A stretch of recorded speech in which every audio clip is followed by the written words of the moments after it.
Welcome to this video. I actually made it because I wanted to show the importance of controlling the center. One of the things that I find very instructive is beginner games, because at that level a lot of people make mistakes and they are worth looking at it from a teaching point of view. So what's nice here is they play a very popular opening at the beginner level, which is the Giuoco piano, which starts with c3. And here, the correct response for black is to play the move knight f6 here. And the idea is that when you play d4, black buys a move with this check, and after bishop d2, a lot of games have been played in this position and it's about equal, but maybe with a slight pull for white. And this would be really the best way to go for playing this position. Queen e7 was played in this position, and it makes it hard for black to equalize to play this game. So white went d4, which is the standard response here, and black went bishop b6. It's important to know that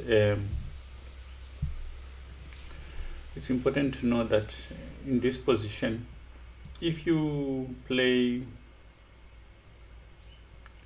pawn takes, what's going to happen is white is going to castle, because your pieces are not really well placed. Material really is not a big deal at this moment, but I know when you're just starting out, it's very hard to take the viewpoint that let me give up material. But you have to understand something in chess. You can win in four ways. You can win because you've got more material, which is what most people get taught at the beginning. But you can also win because a lot of your pieces are well developed. You can also win because you've just got better structure. And you can also win just because you've got an attack. So there's different ways of winning, and what a chess player is doing at any given time is assessing which is better. In this particular case, white is so far much ahead in development that he's willing to give up material. A very crude example of this is that, of course, black can't take here because of this, but the reason why this is possible is because white is so far ahead in development. So in that case, if white took and black took and continued to be greedy after knight c3, I can say I would want you to test a position like this as black against a decent player and see how many times you would score. You will start appreciating that it's not always about material. So that's why here he just went bishop b6, because it's unsafe for black to actually open up the position. So white castles, knight f6 and rook e1. Here, although black has messed up, there's not much white can do to punish him, except just put his pieces in the right place. Here, the rook protects the e4 pawn. And now, lacking something active to do, he plays this move a4. And the idea behind this is at any given time, white could play, let's say if you play something silly like this, white could play here, and by the time you play something like that, he's already trapping this bishop with something simple like this. So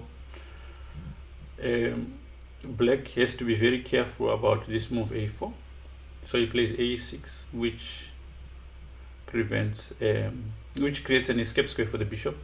A better try maybe would have been a5, just preventing b4 in the first place. But anyway, he plays a6 and white plays knight a3.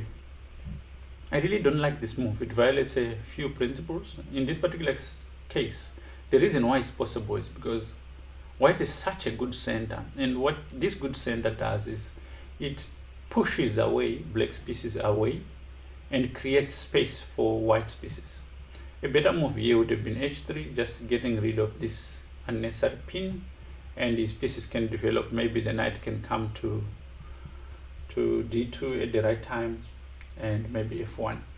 This would be the most logical proceeding. Knight a3 though works just because here white center is so good, and this is why the center is very important. It enables you to do what you want to do in the position. And after castles, knight here, black is faced with a very difficult dilemma. His bishop is under attack. If he takes, after queen f3, take on d5, white is just going to play knight f5, queen here, and after a5, which is quite a fancy advanced move. The idea behind it is a question of just attackers and defenders. You see, if you look at black's position, he's got one defender on the king side. Now, theoretically, you only need 3 attackers to win if there was no defender. 1 piece to sacrifice and 2 pieces to checkmate. But in this case, there's one defender. But if you think white has got an attacker, if we define an attacker as a piece which can get to the king in 2 moves. So white has got 1, 2, 3, 4 pieces with 1 defender.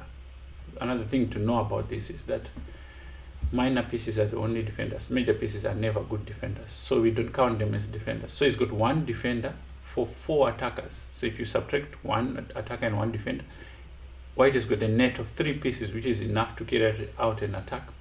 And by playing a5, knight a5, you can sacrifice the rook on this side, make sure these pieces cannot easily jump to the king side attack. And after bishop h6, suddenly black has got real problems. You're threatening to take. If you play g6, he's going to take. There's no easy way of defending this. If you continue like that, queen g4, adding more force to this. And after queen f6, bishop g5, you can't play queen g6 because of knight e7 check. You can only play this move, and after pawn takes here, the position is probably already lost. After knight f6, queen h3, the queen goes back, take, and unfortunately you cannot take because of this check and mate. So the punishment could be very swift here. So after knight e3, the other move that he could play, bishop h4, is not so comfortable to play, because after knight f5, again, this position is very unpleasant. So what black does is he goes back to the home square. But here you just see what role this big center is playing for white. It's silent, it's not really doing anything but just making things possible. After knight d5, queen goes back and bishop g5. Now he's threatening to damage the structure. If you recall what I said earlier, you can win in many ways, and one of them is by damaging the structure. Take, and after bishop g4, e5. Now the knight cannot move. After takes, knight here, queen goes to h3, and this is going to be a disaster here around the king. Black decided to take, pawn takes, and after queen h6, black cannot prevent, knight takes on f6, check, and it's game over. So there you go. You see the importance of having a strong center is that it enables your pieces to do whatever they want. And here white demonstrated that.